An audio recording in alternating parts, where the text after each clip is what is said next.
안녕.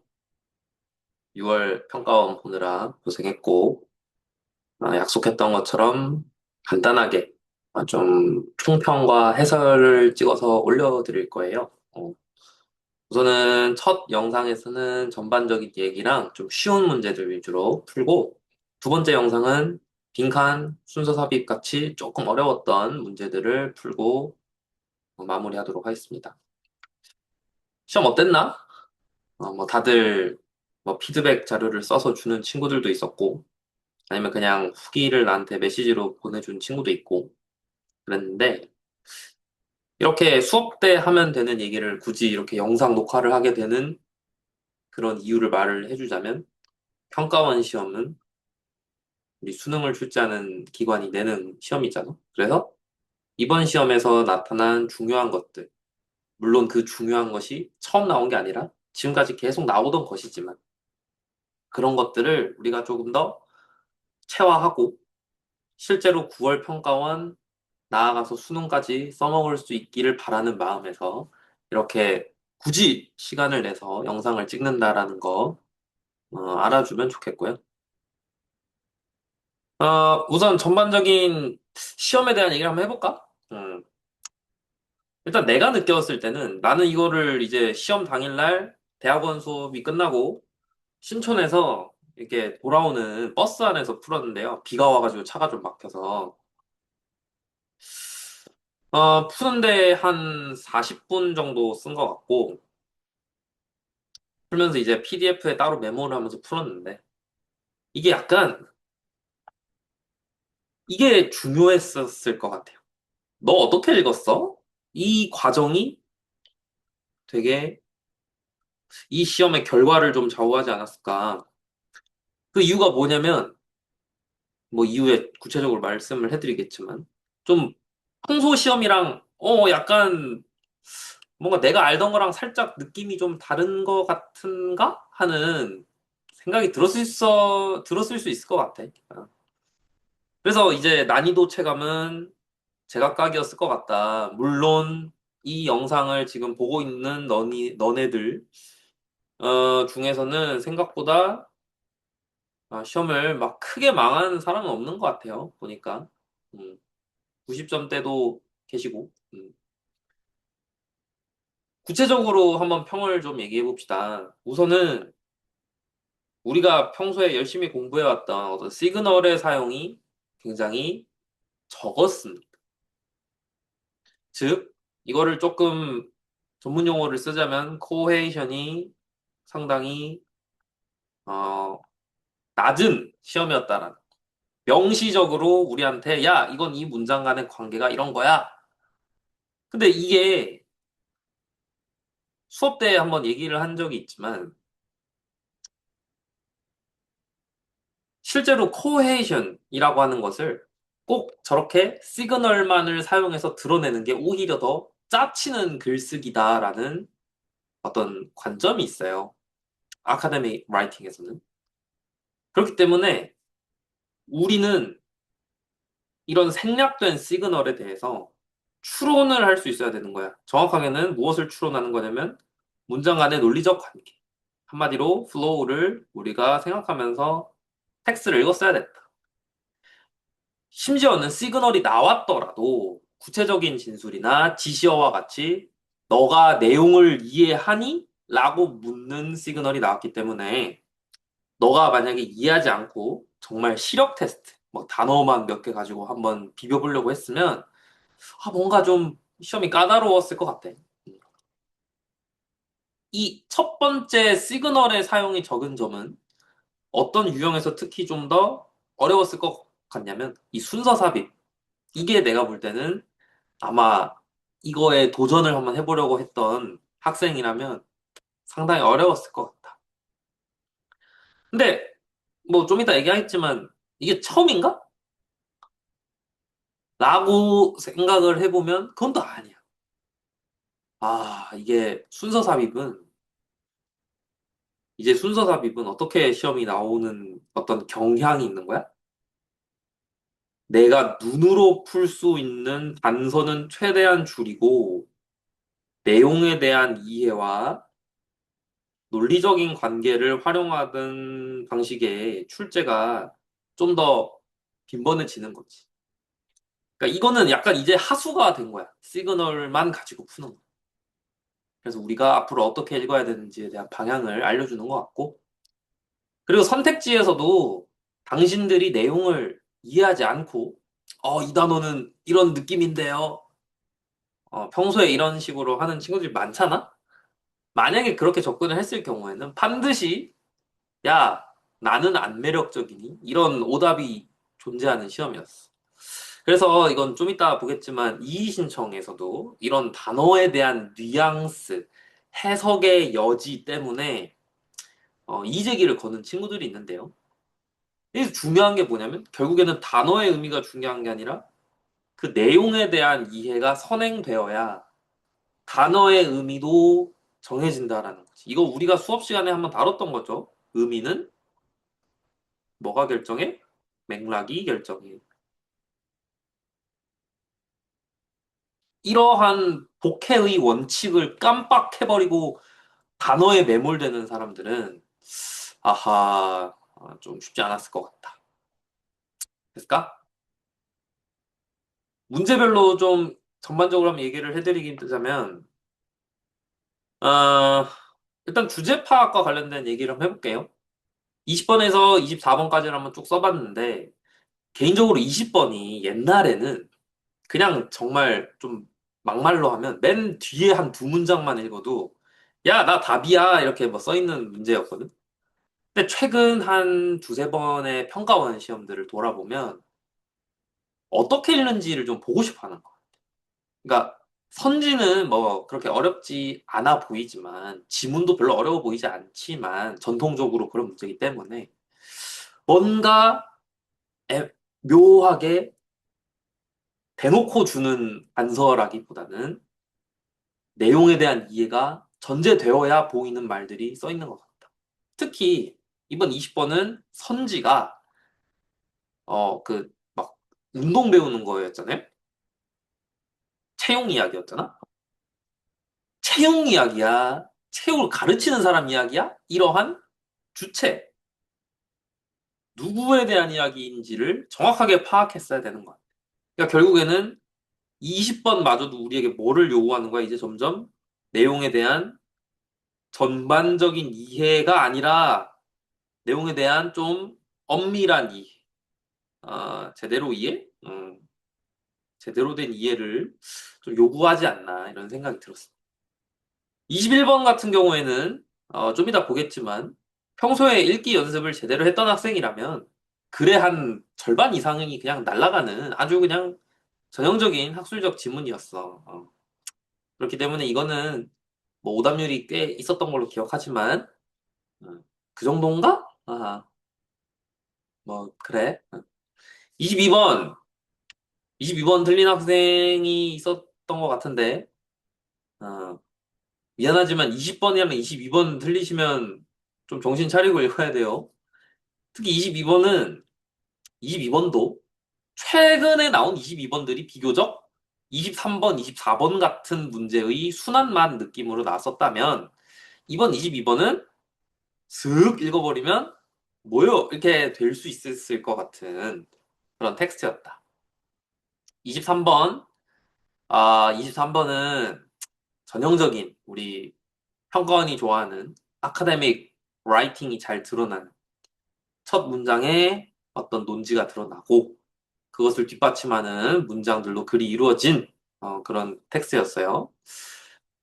24번, 24번이 이제 작년 수능에 그토록 문제가 됐었던 그거였나요? 컬털테인먼트 지문과 같은 번호잖아. 네, 엄청나게 욕을 먹었었지. 그래서 그거에 대한 것을 좀 의식을 하셨는지 몰라도 이번에는 시험 문제가 굉장히 평이하게 나왔다. 다만 우리가 항상 마음속에 염두에 두어야 하는 것이 쉬운 시험이면 혹은 쉬운 문제면 에이 뭐 아무것도 아니네 하는 게 아니라 이 쉬운 것 안에 출제자가 뭐를 중시하는지가 더 노골적으로 드러나는 거잖아.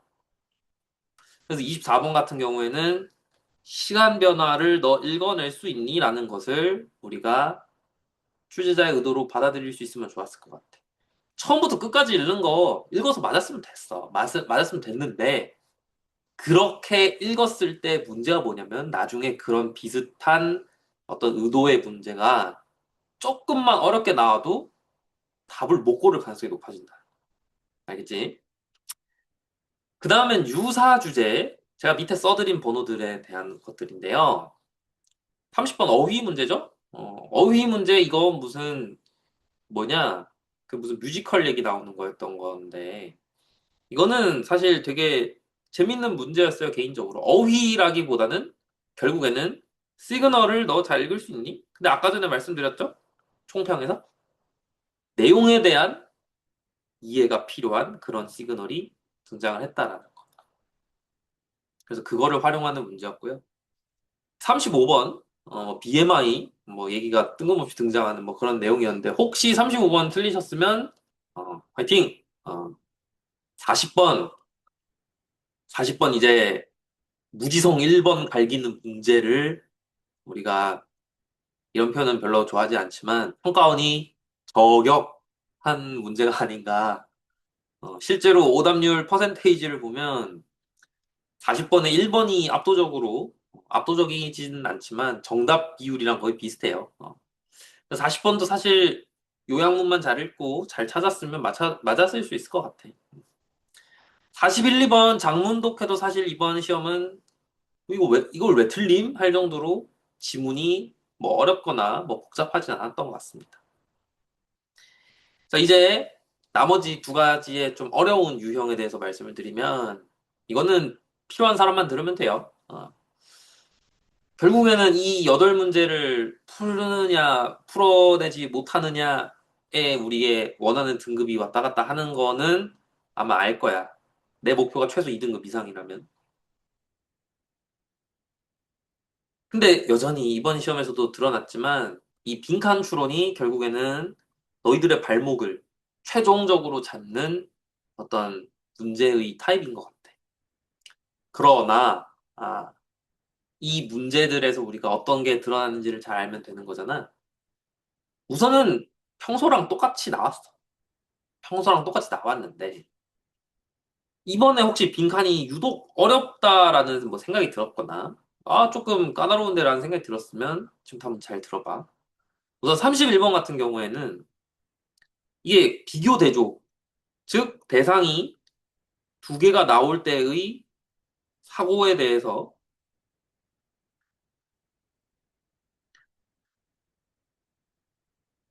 우리가 좀 익숙해져야 되는 것 같아요.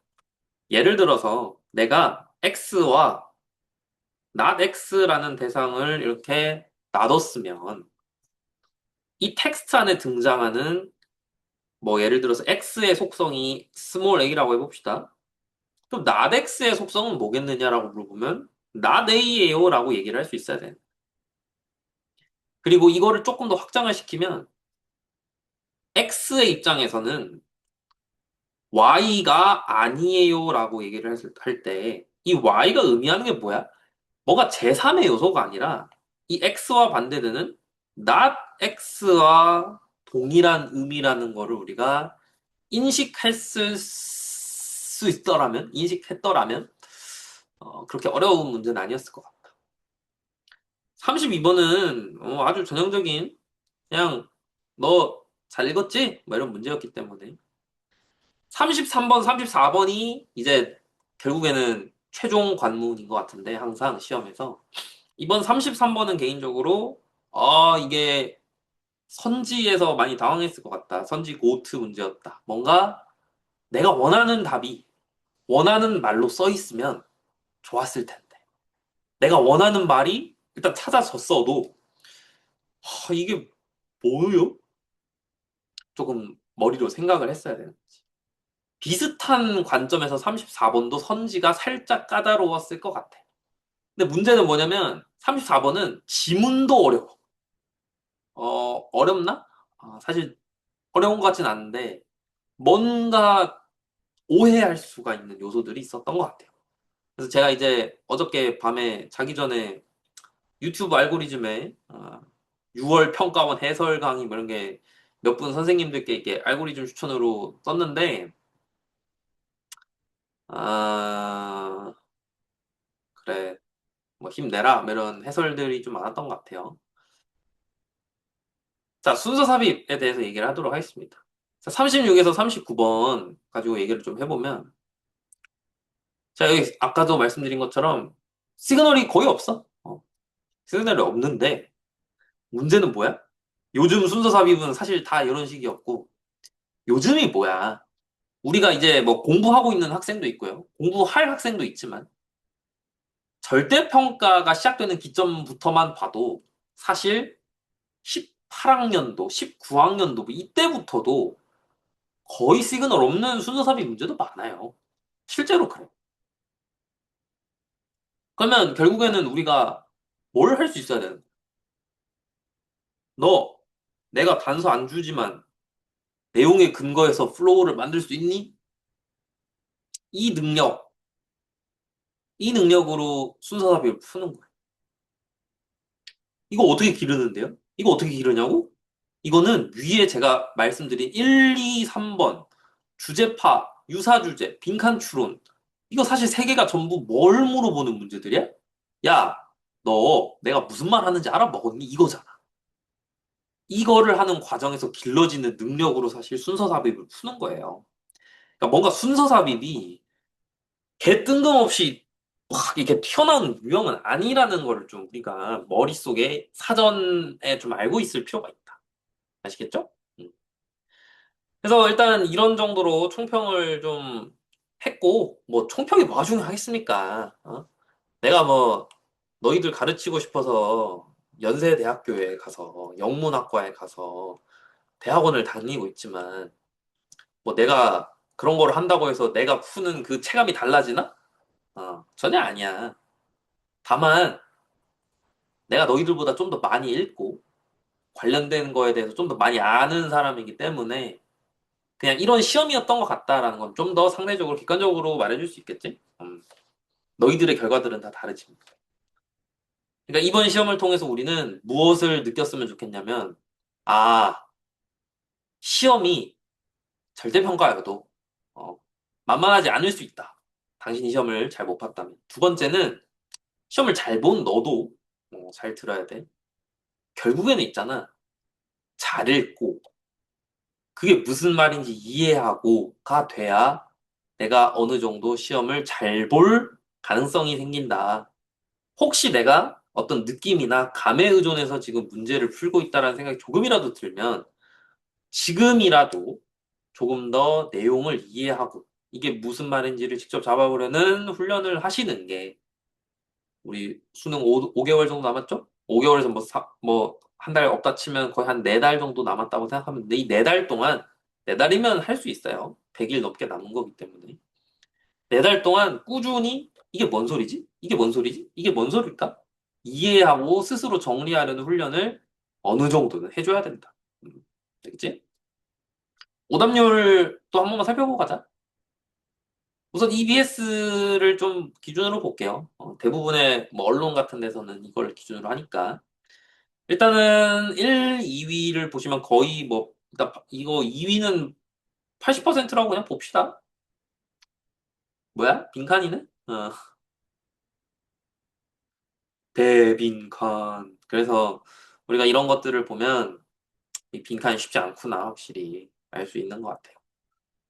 다만, 제가 항상 수업 때 말씀드리죠? 오답률 높은 게 문제가 어려워가지고, 내가 막 풀다가 그냥 막 거의 뭐 이게, 그, 뭐야, 바위에다가 계란을 던지는 이런 느낌으로 내가 이렇게 팍팍, 문제에게 암살당한다. 이렇게 생각하면 안 돼. 너희들이 진짜 풀어서 저 오답률이 나왔겠어? 다 찍죠, 보통. 그러니까, 오답률에는 항상 그런 함정이 있다는 건 알고 있자. 그렇게까지 어려운 문제들은 아니었다라는 거다, 실제로. 좀 이게 특이합니다. 이 3위에 이 뭐 요약 문제가 나오네? 띠용. 근데 1위 볼까? 이 무지성 1번 무쇠들아. 그러니까 이게 항상 40번에 1번이 많이 나오다 보니까 너희들이 그냥 40번에 1번 갈겨 이렇게 되는 경우가 많았던 것 같은데, 어, 어떻게 될지 모르는 거야. 알겠지? 37번 순서 문제네요. 스펙타클 나왔던 문제죠. 스펙터클이라는 개념이 스펙터클이라는 단어는 들어봤어도 스펙터클이라는 개념은 아마 뭔지 잘 모를 확률이 높아. 저도 이번에 대학원 다니면서 좀 더 심도 있게 스펙티클이라는 것이 뭔지 배웠는데 쉽지 않아요. 선생님, 그럼 스펙터클을 알아야 풀 수 있는 건가요? 됐냐? 나중에 봅시다. 아무튼 지금 70%가 넘는 게 네 문제가 나왔네요. 그러니까 이게 이거를 보면 알겠지만 시험이 생각보다 좀 쉽지 않았을 것 같은데 상위권 문제들이 그치? 이 네 개를 지금 다 합치면 몇 점입니까? 10점이 날라갑니다. 이제 이거 다 틀렸다고 치면 90점부터 시작을 하는 거지. 요것만 틀렸으면 참 좋았을 텐데 그쵸? 자, 그 다음이 이제 밑주름이 21번이고요. 순서, 삽입, 빈칸, 빈칸. 그리고 이거 장문독해 어휘, 어휘. 이 어휘가 이렇게 또 이게 사이좋게 붙어 있네. 너희들 보면 이거 어휘를 되게 많이 틀리더라고. 우리 50% 넘어가는, 초과하는 애들까지만 보면 11문제가 있네요. 그러니까 이렇게 보면 사실 시험이 그렇게 녹록치는 않았을 것 같아. 이 오답률을 봤을 때. 여기까지 점수 다 합치면 몇 퍼센트입니까? 10점에서 아까 전에 15점, 21점, 26점, 29점, 29점 날라가네요. 뭐 거의 30점 날라가네. 네, 70점. 딱 여기까지 3등급이에요, 3등급. 그러니까 3등급 맞았다. 여기 있는 문제 중에 맞은 게 없겠죠. 근데 이게 참 안타까운 거야, 나는. 왜냐면 여기 있는 문제들은 사실 순서랑 삽입을 제외 한번 해보도록 하겠습니다. 37, 39, 36이 세 문제가 있는데 얘네를 다 제외하면 사실 아까 말씀드렸잖아요. 야, 너 이거 무슨 말인지 알아먹었어? 내가 막 자세하게 안 물어볼게. 간단하게라도 알아먹었어. 주제 파악하는 문제라. 내용 이해하는 문제라. 그러면 이제 내가 3등급 이상, 2등급 이상, 1등급 이상으로 가려면 결국에는 순서 삽입, 빈칸 추론 이런 유형이 아니라 주제를 어떻게 파악할까? 이게 무슨 말인지 어떻게 이해할까? 이 연습을 하시는 게 장땡이라는 거야. 알겠지? 메가스디도 한 다섯 개만 볼까요? 상위? 34, 31, 37, 40, 21. 여기랑 다른 게 있나요? 34, 31, 40, 37, 21. 똑같네. 순서만 살짝 다른 것 같고, 그치? 그러니까 여기는 상위 다섯 개 문제들은 반드시 내가 영어를 잘하든 못하든 읽고 이해해서 이게 대체 무슨 소린가를 조금 잘 알아먹을 필요가 있다. 아시겠습니까?